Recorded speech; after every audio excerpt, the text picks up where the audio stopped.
میدونم یه هفته از ویدیو آخرم میگذره و من دوباره گشادیم گل کرد و این ویدیو اصلا خودتون ببینید فکر کنم بفهمید چه سمونه.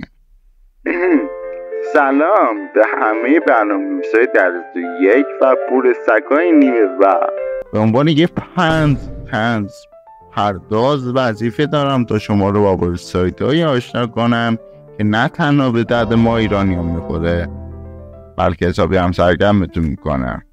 بعد لازمه بگم ساب و لایک و شیر و نام بکن. سایت اول فراتر، سایت آموزش کد نویسی برای مبتدی‌ها و پیشرفته‌ها از 0 تا ستق شدن توی 10 روز. این سایت با شعار ما بهتون یاد میدیم که چطور کد بنویسید. حتی اگه قبلا با کامپیوتر فقط بازی میکردید بهتون قول میده در عرض 10 روز یه برنامه‌نویس حرفه‌ای بشید. البته فراموش نکنید که برای این کار به یه فنجان قهوه قوی اسپرسو منظور شد، یه کیبورد خیلی مقاوم، تزیین مارکش بیاند یا و یه روی فول آدرنالین نیاز دارید.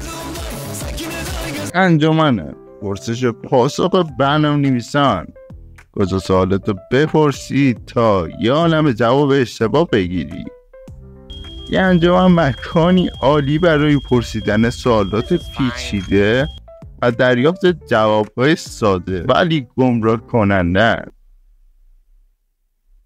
اگه دنبال یه جواب دقیق و منطقی میگردی این انجمن جات نیست، چون همه سعی میکنن با هم مسابقه بذارن تا ببینن کی میتونه جواب خنده‌دارتری بده. سایت راست ژاپن، فروشگاه تم و پلاگین وردپرس یا HTML، هرچی که بگید، هرچی که فکرشو کنید اینجاه.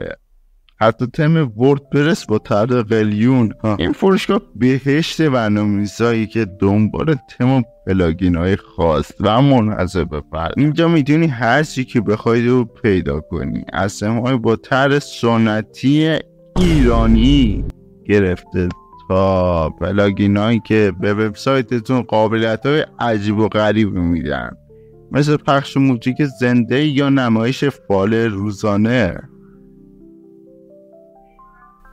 What the fuck is going on now؟